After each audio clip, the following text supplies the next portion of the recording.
Hello students, जैसा आप लोग को पता है पिछली क्लास में आप लोगों को सारे केसेस मैंने करवा दिए थे। Retain the bill till due date, bill discounted with the bank, when bill of exchange endorsed और bill send to bank for collection. आज की क्लास में हम इन सबका मिक्स क्वेश्चन करेंगे। तो क्वेश्चन दिया है, क्वेश्चन नंबर 27 है आपकी बुक का। On 1 January 2018 X received from Y. X क्या कर रहा है? रिसीव कर रहा है। किससे रिसीव कर रहा है? वाई से रिसीव कर रहा है। क्या रिसीव कर रहा है? Bill of exchange for ₹6,000, 8,000 and ₹10,000 for 6 months, 4 months and 3 months respectively. यानी कि फर्स्ट बिल ₹6,000 का, जिसका जो है टेन्योर कितना है? 6 months है। सेकेंड बिल 8,000 का, जिसका टेन्योर कितना है? 4 months है। और थर्ड बिल 10,000 का, जिसका टेन्योर कितना है? 3 months है। On 3rd January, the first bill was discounted by X with his banker at a discount of 5% per annum. 3rd जनवरी को फर्स्ट बिल क्या किया? डिस्काउंट करा लिया। कहाँ से? बैंक से 5% के डिस्काउंट पे। On 1st February, the third bill was endorsed in favor of creditor Z. First Feb को क्या किया? एक्स ने अपने क्रेडिटर जेड को बिल ऑफ एक्सचेंज एंडोर्स कर दिया। The second bill was retained till the due date. Second bill को due date तक अपने पास रखा। On due date all the 3 bills were dishonoured. Due date पे तीनों बिल ऑफ एक्सचेंज क्या हो गए? डिसऑनर हो गए। So the necessary journal entries in the books of X and Y. X और वाई के यहाँ एंट्री शो करनी। तो X bill of exchange receive कर रहा है यानी एक्सेप्टेंस मिल रहा है। वाई बिल ऑफ एक्सचेंज दे रहा है यानी वाई एक्सेप्टेंस दे रहा है। तो एक्स ड्रॉर हुआ और वाई ड्रॉइंग, दोनों के यहाँ हमें एंट्री पास करनी है। तो अब हम इसको सॉल्व करेंगे। तो सबसे पहले एंट्री हम किसके यहाँ करेंगे? एक्स के यहाँ एंट्री पास करेंगे।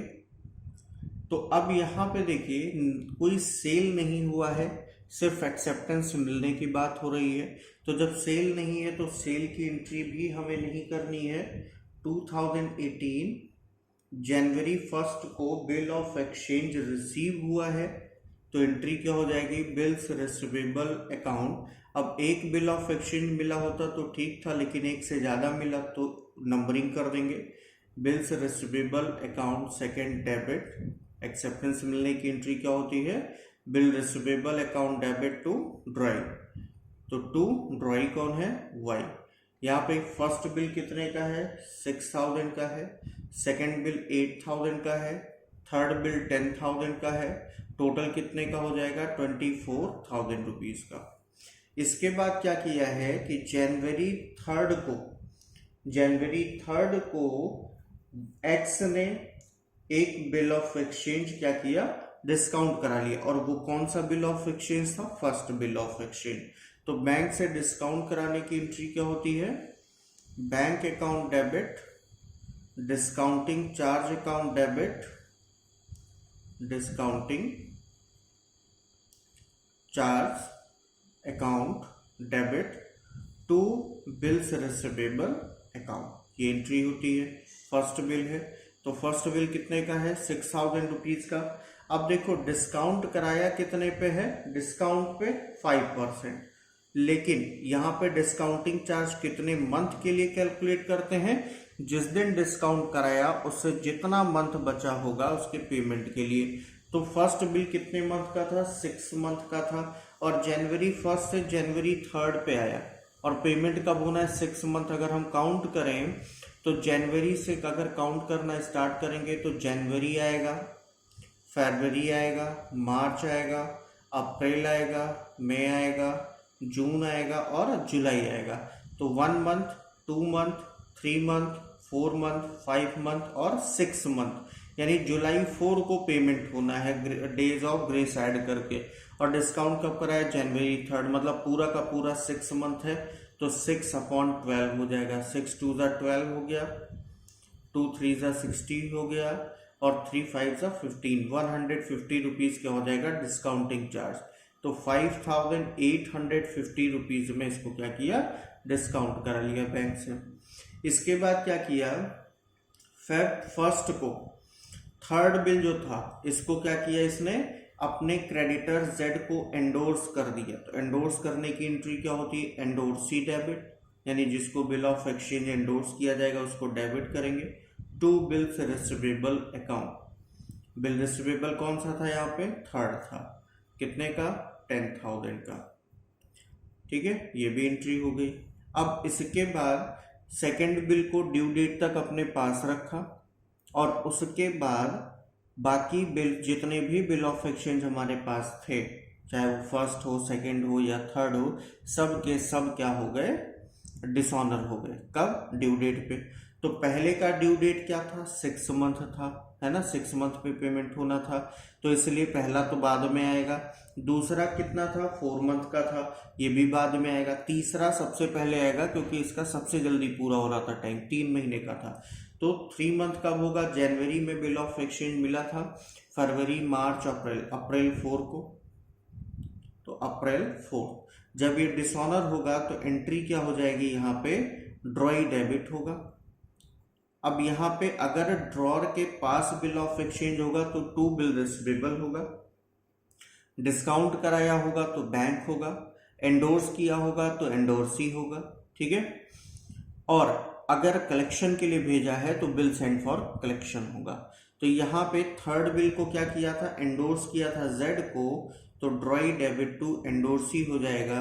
और थर्ड बिल कितने का है, 10,000 रुपीज का है, 10,000 हो गया, ठीक है। नोटिंग चार्ज होता तो ऐड करते। अब सेकंड बिल की बारी, तो सेकंड बिल का पूरा होगा, 4 मंथ का था तो मई 4 को होगा पूरा, और ये क्या था, ड्रॉर के पास था ड्यू डेट तक, तो एंट्री क्या हो जाएगी, endorsee sorry drawee debit to bills receivable account. ये कौन सा बिल ऑफ एक्सचेंज है, सेकंड, कितने का, 8,000 का। अब इसके बाद थर्ड बिल है, तो थर्ड बिल कब पूरा होगा, यहाँ पे थर्ड बिल का टाइम पूरा हो रहा है जुलाई फर्स्ट बिल जुलाई 4 को, क्योंकि ये 6 मंथ का है, ठीक है। तो यहाँ पे कितना हो जाएगा, इसको क्या किया था, इसने डिस्काउंट कराया था, तो ड्रॉई डेबिट कितने का था, 6,000 का, टू बैंक से डिस्काउंट करा रखा है तो टू बैंक अकाउंट हो जाएगा। अब मान लो इसके बाद थोड़ा एग्जाम्पल लेके चल रहे हैं रिन्यूअल का। अगर रिन्यू कर दे, है ना, रिन्यू का मतलब जैसे मान लो कि एक बिल ऑफ एक्सचेंज है, ये लास्ट वाला ले लेते हैं कि जुलाई 4 को जब ये first bill of exchange dishonour हुआ तो एंडोर्सी ने क्या किया, उस बिल को फिर से एक्सेप्ट कर लिया कि भाई आप 6,000 रुपये हमसे फिर से ले लो, एक नया बिल ऑफ एक्सचेंज लिख दो, रिन्यूअल। तो डिसऑनर और कैंसिलेशन की एंट्री सेम होती है, तो ये डिसऑनर का कैंसिलेशन हो गया, ठीक है। अब इसके बाद अगर नया एक्सेप्टेंस इसको मिलना है तो इंटरेस्ट सबसे पहले ड्यू होगा, तो interest Y debit to interest account. अगर इंटरेस्ट का पैसा ड्रॉई दे देता है तो यहाँ कैश और बैंक अकाउंट डेबिट होगा टू इंटरेस्ट, अगर पैसा नहीं मिल रहा तो वाई डेबिट होगा। फिर इसके बाद नया एक्सेप्टेंस जब मिलेगा तो बिल रिसीवेबल अकाउंट हो जाएगा डेबिट, और टू किससे मिलेगा, ड्रॉई से। अगर पैसा इंटरेस्ट का मिल गया तब तो ठीक है, बिल ऑफ एक्सचेंज का अमाउंट आएगा।